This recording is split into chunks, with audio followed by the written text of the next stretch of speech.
गुलाबराव पाटील आपल्या वक्तव्यांनी नेहमीच चर्चेत असतात। त्यांच्या भाषणाचे राज्यात अनेक चाहते देखील आहेत। मात्र ओघात बोलताना गुलाबराव असं काही बोलून जातात की त्यामुळे अनेकदा वाद होतो। अभिनेत्री हेमा मालिनी यांच्याबाबत गुलाबराव पाटील यापूर्वी एक वक्तव्य केलं होतं। यावरून मोठा वाद झाला आणि त्यांना माफी मागावी लागली। आता पुन्हा एकदा गुलाबरावांनी हेमा मालिनी यांचा उल्लेख करत एक वक्तव्य केलंय। त्यावरूनही मोठा वाद रंगण्याची शक्यता आहे।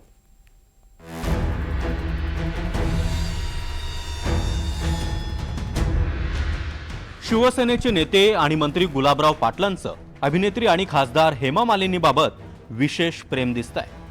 कारण हेमा मालिनी यांचा उल्लेख करत गुलाबरावांनी पुन्हा एक वक्तव्य केलंय आणि त्यावरून राज्याच्याच नाही तर देशाच्या राजकारणात चर्चा रंगली आहे। त्याचं झालंय असं की राष्ट्रीय मतदार दिनाच्या पार्श्वभूमीवर मतदानाचा हक्क काय असतो हे समजावताना मतदानाच्या दिवशी तुमची बायको हेमा मालिनी आहे असं समजा, असं गुलाबराव म्हणाले। राजाच्या पोटी आता राजा जन्माला येत नाही। डॉक्टर बाबासाहेब आंबेडकरांनी भिल्लाला सुद्धा एक मत द्यायचा अधिकार दिलाय आणि टाटा बिर्लाला ना अंबानीला सुद्धा एक मत द्यायचा अधिकार दिलाय। हेमा मालिनीला एक मत द्यायचा अधिकार दिलाय। समाधान महाराज तुमच्या बायकोला सुद्धा एक मत द्यायचा। त्यामुळे मतदानाच्या दिवशी तुमची बायको हेमा मालिनी आहे।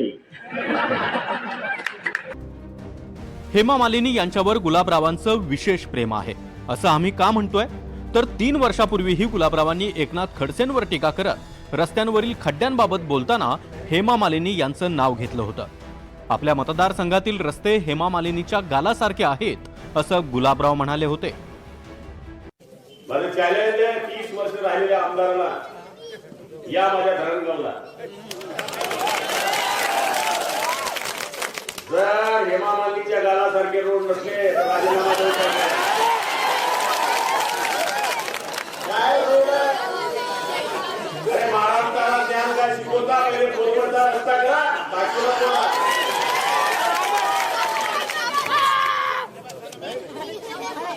मी गेल्यानंतर आता रेट वाढवली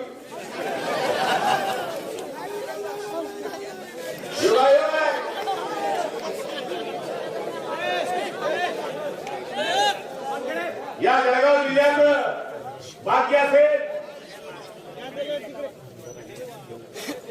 जेव्हाही कोणी मंत्री झालं पाण्याची खाती मिळाली। एकनाथराव खडसे जलसंपदा मंत्री, गिरीश महाजन जलसंपदा मंत्री, गुलाबराव पाटील पाणी पुरवठा मंत्री, हे चारीला पाणी देता आणि पाणी देतो। भाई आपलं पाणी परफेक्ट नाही, परफेक्ट घरापर्यंत नाही, घराच्या नळापर्यंत जाईल। दरम्यान गुलाबराव पाटलांच्या या वक्तव्यावरून स्वतः हेमा मालिनी यांनी नाराजी व्यक्त केली होती। हा ट्रेंड गेल्या काही वर्षांपूर्वी लालू प्रसाद यादव यांनी सुरू केला होता, त्यामुळे सर्वांनीच त्याचा वापर केला होता। सामान्य लोकांनी असं बोलणं ठीक आहे, परंतु एखाद्या मंत्र्यानं असं बोलणं योग्य नाही असं हेमा मालिनी म्हणाल्या। गुलाबराव पाटील आपल्या वक्तृत्व शैलीनं शिवसेनेचे फायर ब्रँड नेते म्हणून ओळखले जातात, पण अनेकदा आपल्या वादग्रस्त वक्तव्यांनी ते अडचणीतही सापडतात। मागच्या वेळी हेमा मालिनी यांचा उल्लेख करत केलेल्या वक्तव्यानंतर त्यांना माफी मागावी लागली होती आणि आता पुन्हा एकदा त्यांनी हेमा मालिनी यांचा उल्लेख करत केलेल्या या वक्तव्यानं चांगलीच चर्चा रंगली आहे। मंगेश जोशी, NDTV मराठी, जळगाव।